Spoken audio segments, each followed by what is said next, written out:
ጤና ይስጥልን የተወደዳችሁና የተከበራችሁ የኢትዮ ራይት ቤተሰቦች እንደምን አላችሁ? ሰላምታችን በያላችሁበት ይድረስ። የዕለቱን አዳዲስና ወቅታዊ መረጃ አዘጋጅተናል። ከኢትዮ ራይት መረጃ ጋር አብራችሁ እንድትቆዩ ግብዣችን ነው። በቅድሚያ አርዕስተ ዜናዎችን አስቀድማለሁ።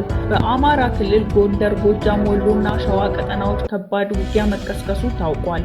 በጎንደር ከተማ የአገዛዝ ምክትል ጠቅላይ ሚኒስትር ተመስገን ጥሩነህ በተገኙበት በሰዓታት ውስጥ በከተማው ውጊያ ተከፍቷል ተብሏል። በሌላኛው በኩል የመዘጋጃ ኃላፊ በፋኖ ኃይሎች የተገደለባት ከተማ ግና ባለስልጣናት በመከላከያ በአንድ ቦታ ሲጠበቁ ማደራቸው ተሰምቷል። ይህ ሁሉ ውጊያ የሚካሄድበት የአማራ ክልል 80% ተቆጣጠረን የሚሉት ደግሞ የብልጽግናና የሰላም ሚኒስትር መሐመድ እንድሪያስ ናቸው። በዝርዝር እንመለከታለን። ኤርትራ የብልጽግና ፖለቲከኞች የሀገሪቷን ጥንታዊ ዘመናዊ ታሪክ በመከልበስ በማዛባት ወነጀለች። የኤርትራው ማስታወቂያ ሚኒስተር የማነ ገብረ መስቀል ለኢትዮጵያ መከላከያ ሰራዊት ሚኒሻ አይሻ መሐመድ የአገዛዙ የፓርላማ አባል አምባሳደር ዲና ሙፍቲ ክስ ምላሽ ሰጥተዋል። በአሁኑ ወቅት የብልጽግና ደጋፊዎችና ተሳዳቢዎች ስለ ኤርትራ ማንኛውም ነገር መተቸት ላይ ትኩረት አድርገዋል ሲሉ የማነ ገብረ መስቀል ተናግረዋል። በዝርዝር እናያለን። የደሞዝና የስራ ክፍያ በመጠየቅ የነበሩት የሕክምና ባለሙያዎች ላይ የፍርድ ቤት ተጨማሪ ቀነ ቀጠሮ ሰጥቷል። ፍርድ ቤቱ ዶክተር ማህሌት ጎሽን ጨምሮ ሁከትን በማስነሳት የተጠረጠሩ 8 የጤና ባለሙያዎች ላይ ተጨማሪ 8 ቀናት የምርመራ ጊዜ በማለት ፈቅዷል። በዝርዝር እናያለን። ኢትዮ ራይትን ሰብስክራይብ በማድረግ አብራችሁን ቆዩ። በአማራ ክልል ጎንደር፣ ጎጃም፣ ወሎና ሸዋ ቀጠና ከባድ ውጊያ መቀስቀሱ ታውቋል። በጎንደር ከተማ የአገዛዝ ምክትል ጠቅላይ ሚኒስትር ተመስገን ጥሩነህ በተገኙበት በሰዓታት ውስጥ ከተማዋ ውጊያ ተከፍቷል የተባለ ነው። በሌላ በኩል በማዘጋጃ ቤት ኃላፊው በፋኖ ኃይል የተገደሉት ከተማ የብልጽግና ባለስልጣን መከላከያ በአንድ ቦታ ተጠርፈው ሲጠበቁ አድረዋል። ይህን ውጊያ የሚካሄድበት የአማራ ክልል 80% ተቆጣጠረን የሚሉት ደግሞ የብልጽግና ሰላም ሚኒስትር መሐመድ እንድሪያስ ናቸው። በክልሉ ማዕከላዊ ጎንደር ዞን እና ጎንደር ከተማ ዛሬ ንጋት ጀምሮ በአገዛዝ ጦርና በፋኖ ኃይሎች ከባድ ውጊያ እየተደረገ እንደሚገኝ የኢትዮ ራይት መረጃ ምንጮች አረጋግጠዋል።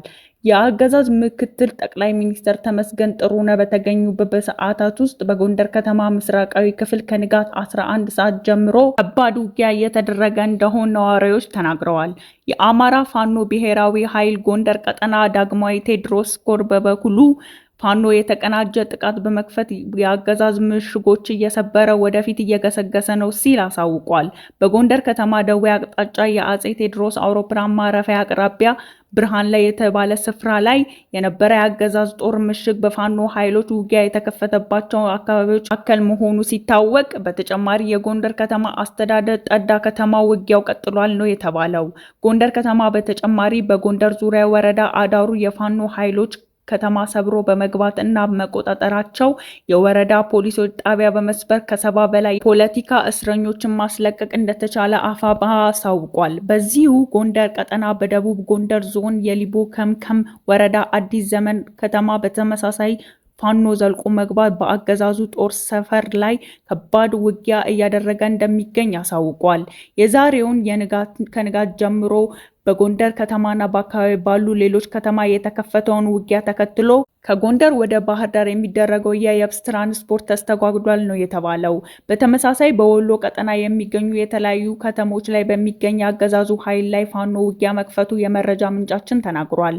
በዚህም በምዕራብ ወሎ መካነ ሰላም ከተማ ፋኖ በወሰደው እርምጃ በርካታ የአገዛዙ ጦር አባላት መገደላቸውን ነው የታወቀው።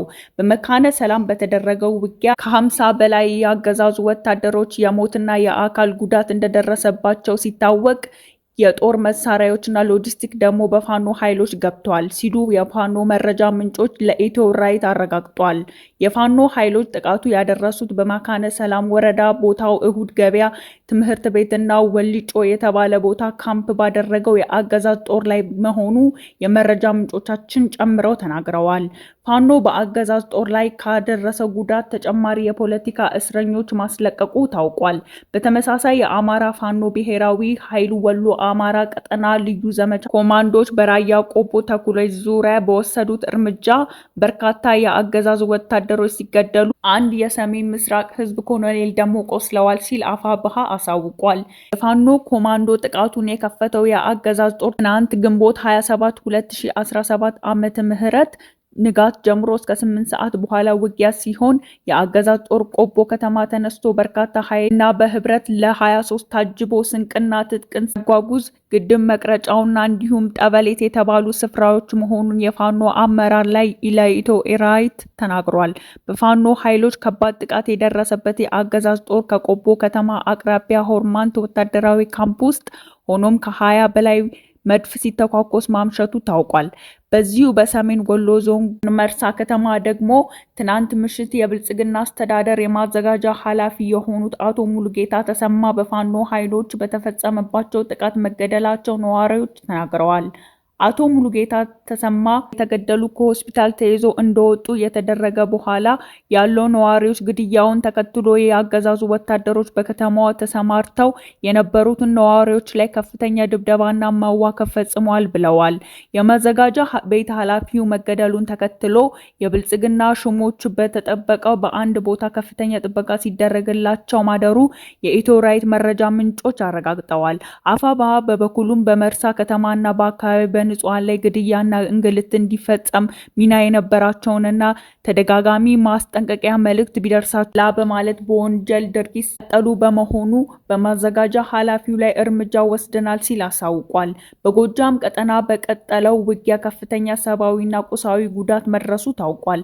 በባህር ዳር ዙሪያ በሚገኘው ዳና ማርያ፣ ድልሽት፣ ማሬትና ይርሳ እንዲሁም በሌሎች አካባቢ ለአንድ ሳምንት በተከታታይ በተደረገው ውጊያ አገዛዙ ላይ ከባድ ጉዳት በድል ገስገሱም የአፋብኃ ጎጃም አንደኛ ክፍለ ጦር አሳውቋል። በምስራቅ ጎጃም ዞን በደጀት ቆየትና እርጅና ናውጋ ቀጠናዎችም የፊት ለፊት ውጊያዎችን የድፍጥ ጥቃቶችን መቀጠላቸው የፋኖ መረጃ ምንጮች ተናግረዋል። በትናንትናው ዕለትም ደየት ሙራና ቆይ ሲቀሰቀስ በነበረ የአገዛዝ ጦር ላይ በተፈጸመ የደፈጣ ጥቃት 13 ወታደሮች መገደላቸው አፋብኃ አሳውቋል። በተመሳሳይ ከማርቆስ ወደ ረዕቡ ገበያ ሬሽ ለመቀበል የወጣ የአገዛዝ ጦር ከደማ መገንጠያ ባለበት አካባቢ በፋኖ ጥቃት ተከፍቶበት ከፍተኛ ሰብአዊ ጉዳት የተመዘገበበት ውጊያ መደረጉ ተሰምቷል። በከባድ መሳሪያዎች ታጅቦ ይንቀሳቀስ የነበረው የአገዛዝ ጦር በተደረገው ውጊያ አንድ ሻምበል አዛዥ ጨምሮ 47 ወታደሮች ሲገደሉ 29 ደግሞ መቁሰላቸውን የአማራ ፋኖ ብሔራዊ ኃይል ጎጃም 8ኛ ክፍለ ጦር ያሳወቀው የአገዛዙ ጦር ውጊያ በ107 ሮኬትና መድፍ እንዲሁም ብዙ 23 ተጠቅመው የተዋጋ ቢሆንም የፋኖ ኃይሎች ቀድሞ ቦታውን በመያዝ ድል አስመዝግበዋል ሲል የአፋብኃ ጨምሮ ያስታወቀው። በተመሳሳይ በሞጣና በቡቡኒ ቀጠና 4ኛ ቀን የያዘውን ውጊያ በአራጢ እንዲባራ ተራራ አካባቢ እየተደረገ መሆኑን አፋብኃ ጎጃም 2ኛ ክፍለ ጦር አስታወቀ። የአገዛዝ ጦር በተደጋጋሚ ከአንዲት ከሞጣና ከወይን ውሃ የሰው ኃይልና ትጥቅን እየጨመረ ቢጓጓም የፋኖ ኃይሎች የተቀናጀ ውጊያ መቋቋም ስላልቻለ ግዥና መሬቶችን ለፋኖ አስረክቧል ሲል ነው የአፋብኃ 2ኛ ክፍለ ጦር ያስታወቀ። በአካባቢውም ዛሬ ውጊያ የቀጠለ ሲሆን አፋብኃ ጎጃም 2ኛ ክፍለ ጦር በምርኮኛ የያዛቸውን የአገዛዙ መከላከያ አባላት በተንቀሳቃሽ ምስል አስደግፈው ይፋ አድርገዋል። በተያያዘም በዚህ በጎጃም ቀጠና አዲስ ቅዳም ከተማ ትናንት ምሽት የፋኖ ኃይሎች ዘልቀው መግባት የአገዛዙ ኃይል ላይ እርምጃ መውሰዳቸው አፋብኃ 7ኛ ክፍለ ጦር አሳውቋል። ጥቃቱም የከፈቱት ምሽት 3 ሰዓት እንደሆነ የገለጸው የአፋብኃ ጥቃት በተለይ በሴቶችና ጾታዊ ጥቃት ማድረስ የጠረጠሩት የሚኒሻ አባላት ላይ እርምጃ ወስዷል ሲል አሳውቋል። በተመሳሳይ በሰሜን ሸዋ ዞን አጣዬ የቀጠና ከርካሜ የፋኖ ኃይሎች በከፈቱት የደፈጣ ውጊያ በተሽከርካሪ ይጓዙ የነበሩት የአገዛዝ ጦር አባላት ላይ መገደላቸውን የአፋብኃ ሸዋ ቀጠና አመራር ተናግረዋል። በአካባቢው የነበረው የደፈጣ ውጊያ የአገዛዝ ጦር አባላት ጨምሮ የአጣዬ ከተማ በተደጋጋሚ ስትወድም ተባባሪ ነበር የተባለ ኦህዴድ ብልጽግና ስምሪት ይሰጠው የነበረ አቶ ሰይም ኢብራሂም ወይም ቀመንበር የተባለው የሚታወቀው ኃላፊ መገደሉንና 2 አባላትን በፋኖ መያዛቸው አፋባ ሸዋ ቀጠና አመራር አሳውቋል። ይህ በእንዲህ እንዳለ በየዕለቱ እንዲህ አይነት ውጊያ የሚካሄድበት የአማራ ክልል 80 በመቶ ተቆጣጥረናል በማለት የተናገሩ አገዛዙ ሰላም ሚኒስተር መሐመድ ኢንድሪያስ ናቸው። በትናንትናው ዕለት በሰጡት ቃለ ምልልስም በአማራ ክልል ከጥቂት ቦታዎች ውጪ ሰላም አረጋግጠናል ያሉ ሲሆን ብልጽግና እግር ተከትሎ 80% ተቆጣጥረናል በማለት ሲናገሩ ተደምጠዋል። 80% በላይ ባሉት ሙሉ ለሙሉ መዋቅሮቹ ወደ ነበሩበት ተመልሰው አጠቃላይ መሰረታዊ አገልግሎት እየሰጡ ነው ያሉት። ያ ማለት ግን ቀሪዎቹ ከመንግስት ተጽዕኖ ውጭ ናቸው ወይም በሌላ ኃይል ቁጥጥር ውለዋል ሳይሆን ከክልሉ የቆዳ ስፋት ከአጠቃላይ የስነ ምህዳር አስቸጋሪነት አንጻር ተደራሽ ያልሆኑ ማለት ነው። ስለዚህ ይህን ስንመለከት በክልሉ ውስጥ ፍላጎቱን የሚያስፈጽም ከታጠቁ ኃይሎች ጋር ፊት ለፊት የሚመክት ወይም የሚያጠቃ ከተማዎችን ተቆጣጥሮ ላስተዳድር የሚል ኃይል የለም ማለት እንችላለን። የአገዛዙ የፖለቲካና ወታደራዊ ሽሞች የሚያወሩት በተቃራኒ ሀገሪቱ የቀጠለች መሆኑን ዓለም ቢረዳም በተለይም በአማራ ክልል ዛሬም ጨምሮ በአራቱም ቀጠናዎች ከፍተኛ ሰብአዊና ቁሳዊ ጉዳት እየደረሰ ያለው ውጊያ አጠናክሮ መቀጠሉን ግን አገዛዙ አሁንም እየካደ ይገኛል። ኤርትራ የብልጽግና ፖለቲከኞች የሀገሪቷን ጥንታዊና ዘመናዊ ታሪክ በመከልበስና በማዛባት ተጠምደዋል በማለት ወነጀለች። የማስታወቂያ ትስስር የማነ ገብረ መስቀል በተለይም በአሁኑ ወቅት የብልጽግና ደጋፊዎች ያሏቸውንና ተሳዳቢዎች በግልጽ ተችተዋል። ከዕለት ወደ ዕለት ግንኙነታቸው መበላሸት ይፋ የወጣው የኤርትራና የኢትዮጵያ ባለስልጣናት ቀጥተኛ ባልሆነ መንገድ በነገር እየተጎሻሸሙ አንዳቸው ሌላቸውን እየወቀሱ እየከሰሱ ይገኛሉ። የሁለቱ አገራት ገዢዎች አሁን ላይ ከፍተኛ ባለስልጣናት በማሰማራት በተለያዩ አጋጣሚዎች በተዘዋዋሪ የሚቀርቡትን ክስ እና የቃላት ምልልስ ዕለት ከዕለት የሚዲያ ትኩረት እየሳበ መጥቷል። ሮብ ግንቦት 27 2017 ዓመተ ምህረት በትላንትናው ዕለት ኤርትራ ማስታወቂያ ሚኒስቴር በይፋዊ የኤክስ ገጻቸው ላይ ለኢትዮጵያ መከላከያ ሚኒስቴር ምላሽ የሚመስል መልእክት በግል አጋርተዋል። የማነ ገብረ መስቀል በአሁኑ ወቅት የብልጽግና ደጋፊዎች ተሳዳቢዎች ስለ ኤርትራ ማንኛውም ነገር መተቸት ላይ ትኩረት አድርገዋል ብለዋል። ይህንም ቢቢሲ በዘገበው የኢትዮጵያ መከላከያ ሚኒስቴር አይሻ የኤርትራ ፕሬዝዳንት 34ኛው የነጻነት በዓል ላይም ኢትዮጵያን ጠቅሰው የተናገሩ በኋላ አገር ብሎ ለመጥራት የሚያስቸግሩ ሀገራት በዚህ ልክ ስለ ኢትዮጵያ ለመናገር መሞከራቸው የተለመደ ባህሪ እንደሆነ አሳውቋል ብለው ነበረ። ፕሬዝዳንት ኢሳያስ በሀገሪቱ ነጻነት በዓል ላይ በኢትዮጵያ መንግስት ላይ ጠንካራ ትችትን ሰንዝረዋል። በዚህም ጉዳዩ ላይ የብልጽግና ባለስልጣናት እስካሁን ግልጽ ምላሽ ባይሰጡም በዙሪያቸው የነበሩት ካድሬዎቻቸውና ሚኒስትሮቻቸው ግን አስተያየት ከመስጠት ወደ ኋላ አላሉም። ይህ የፕሬዝዳንት ኢሳያስ ንግግር ተከትሎ የኢትዮጵያ መከላከያ ሚኒስቴር ሆኖና በቀጥታ ያልተናገሩ ቢሆንም አንድ ላይ በስም ያልጠቀስኳቸው አካላት ምክር እየሰሙ ብድግ የሚሉ ለትንንሽ ኃይሎች የተደራጀ እንዳልሆነ ተናግረው ነበረ። አምባሳደር ዲና ሙፍቲ ደግሞ ሆነር ሪቪው በተሰኘው ድረገጻቸው ላይ በጽሁፍ የኤርትራ መንግስት ወታደሮች የኢትዮጵያን ግዛት እንዲሸጡ እና ለኢትዮጵያ መንግስት ተቃዋሚዎች ታጣቂዎች ኃይል ድጋፍ ከመስጠት እንዲታቀፍ ዓለም አቀፍ ህብረተሰብ ግፊት ያድርግ ሲሉ ጠይቀዋል። በዚህ ተወካዮች ምክር ቤት የውጭ ጉዳይ ቋሚ ኮሚቴ አባል የሆኑት በብልጽግና የተወዳደሩት ዲና ሙፍቲ ኤርትራ መንግስት የኢትዮጵያን ሉዓላዊ ግዛቶችን እስከ ወዲያኛው ተቆጣጥሮ ሊቀጥል አይችልም ሲሉ አቸው ላይ ዘግተው ነበር። ከዚህ በፊት የብልጽግና ጠቅላይ ሚኒስትር አብይ አህመድ ከትግራይ ተወካዮች ጋር ባደረጉት ውይይት ኤርትራ ሰራዊት በህግ የተሰጠው ቦታ ላይ እንደሚገኝና ከዛ ውጪ የያዛቸው ቦታ ካሉ የሚያጣራ ኮሚቴ አቋቁመናል በማለት መናገራቸው ይታወሳል። ኢትዮጵያና ኤርትራ በአገዛዞቻቸው 10 ዓመታት በላይ በፍጥጫ ውስጥ ከቆየ በኋላ ጠቅላይ ሚኒስትር አብይ አህመድ ስልጣን ከኢህአዴግ ከተረከቡ በኋላ ሰላማዊ ግንኙነት ተጀምሯል ቢባልም ጉዳዩ ወደ ጦርነት አምርቶ በትግራይና በአማራ እንዲሁም በአፋር ክልሎች ደም አፋሳሽ ጦርነት አስከትሏል። ታዲያ በአሁኑ ሰዓት አመራሮቻቸው አስተያየት መስጠታቸውን የቀጠሉ ሲሆን የኤርትራ ማስታወቂያ ሚኒስትር ገብረ መስቀል ግን የብልጽግና ፖለቲካ ደጋፊዎቹን ወይም ተሳዳቢዎች ያሏቸው ሀገራዊ ጥንታዊና ዘመናዊ ታሪክ መከልበስና ማዛባት የወነጀሉ ሲሆን የኤርትራን ምጣኔ ሀብትና እምቅ አቅም ዝቅ አድርገው ይመለከቱታል ሲሉም ኮንነዋቸዋል።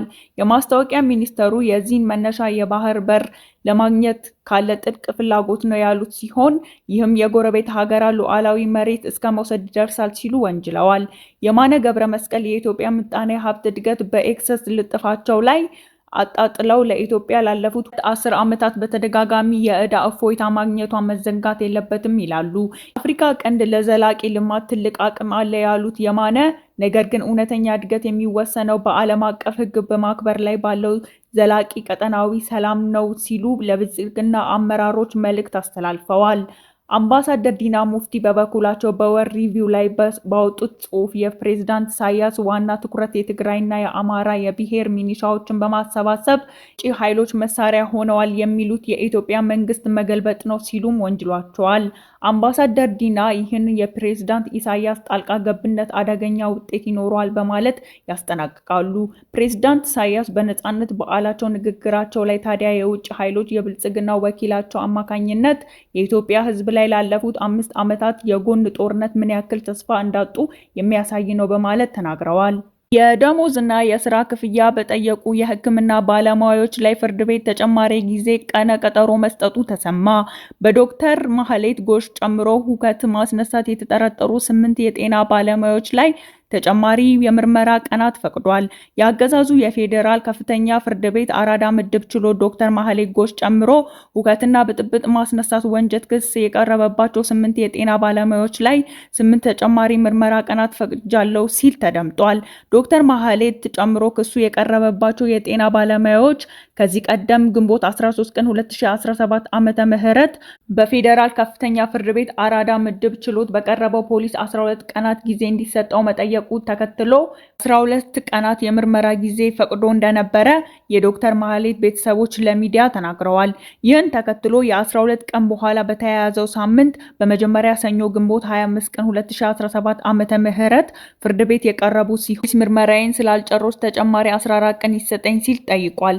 ከዚህም በኋላ ፍርድ ቤቱ በጉዳዩ ውሳኔ ለመስጠት ረቡዕ ግንቦት 27 ቀን 2017 ዓመተ ምህረት ቀጠሮ መስጠቱ የተሰማው በዛሬው ዕለት በፌዴራል ከፍተኛ ፍርድ ቤት አራዳ ምድብ ችሎት ዶክተር ማህሌት ጎሽ ጨምሮ ሁከትና ብጥብጥ ማስነሳቱ ወንጀል በተጠረጠሩ 8 የጤና ባለሙያዎች ላይ የ8 ቀን ተጨማሪ የምርመራ ጊዜ መወሰኑ የዶክተር ማህሌት ቤተሰቦች አረጋግጠዋል። ሀገር አቀፍ ደረጃ የጤና ባለሙያዎች የስራ ማቆም አድማ ላይ መሆናቸውን ተከትሎ ሰኞ ግንቦት 11 ቀን 2017 ዓ.ም ረፋድ ላይ በጸጥታ አካላት ከመኖሪያ ቤታቸው የተወሰዱ የነበሩ አናቶሚክ ፓቶሎጂስቶች እና ዶክተሮች ማህሌት ጎሽን ጨምሮ በ9 ግለሰቦች ላይ ብጥብጥ ማስነሳትና የጸረ ሰላም ኃይሎች ጋር በመተባበር የሚል ክስ እንደቀረበባቸው የዶክተር ማህሌት ቤተሰቦች መድረክ መዘገባችን ይታወሳል። ዶክተር ማህሌት ጎሽ ሰኞ ግንቦት 11 ቀን 2017 ዓመተ ምህረት ረፋድ 5 ሰዓት አካባቢ ኪሎ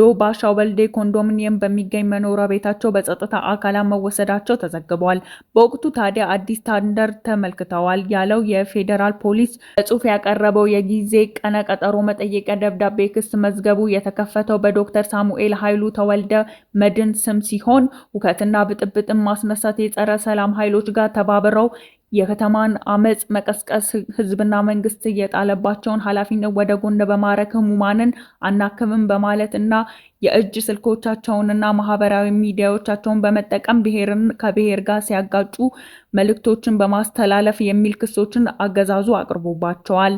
አናቶሚክ ፓቶሎጂስቶች ዶክተር ማህሌት ጎሽ በቁጥጥር ስር የዋሉ የኢትዮጵያ ጤና አጠባበቅ ስርዓት ላይ የሚያጋጥመውን ችግሮችና የጤና ባለሙያዎች የስራ ማቆም አድማ ምክንያት ቢቢሲ ፎከስ ኦንላይን አፍሪካ አስተያየት መስጠታቸውን ተከትሎ እንደሆነ ግን ይታወቃል።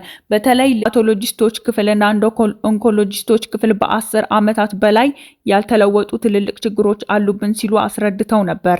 በተጨማሪም የሕክምና ባለሙያዎች ያጋጠማቸው ስላለው የገንዘብ ችግር ያነሱ የቤት ኪራይና የትራንስፖርት መክፈል አልቻልንም፣ ባለፉት ጥቂት ወራት መንግስት ባደረገው የኢኮኖሚ ለውጥ ለመኖር ተቸግረናል ሲሉ አክለዋል። ለስራ የማቆም አድማው ሲናገሩም ድንገተኛ ክስተት ነው፣ ስሜታዊ እንድንሆንና ይህን እንቅስቃሴ እንድናደርግ ያደረገን አደረጃጀት የለም ሲሉ ተደምጠው ነበረ። አክለውም በሀገሪቱ ሁሉ ነገር ጨምሯል፣ ነገር ግን ደሞዛችን አሁንም እንደቀደመው ነው ሲሉ፣ ስለዚህ ከዚህ በላይ በዚህ መንገድ መኖር አንችልም ብለው ነበረ። ነገር ግን አገዛዙ የሐኪሞቹን ጥያቄ በትክክል ከመመለስ ይልቅ በሽብርተኝነትና በጽንፈኝነት እንዲሁም ከብሔር ማጋጨት ክስ አቅርቦባቸዋል። በቅርብ ቀናትም ታዲያ የአገዛዙ ጠቅላይ ሚኒስትር አብይ አህመድ አንዳንድ ሐኪሞች ጋር ሊያደርገው ያሰቡን ውይይት እኛን አይወክልም፣ እነዚህ ሐኪሞች የአገዛዙ አደረጃጀት ያሳተፋቸው ናቸው በማለት ተቃውመዋል።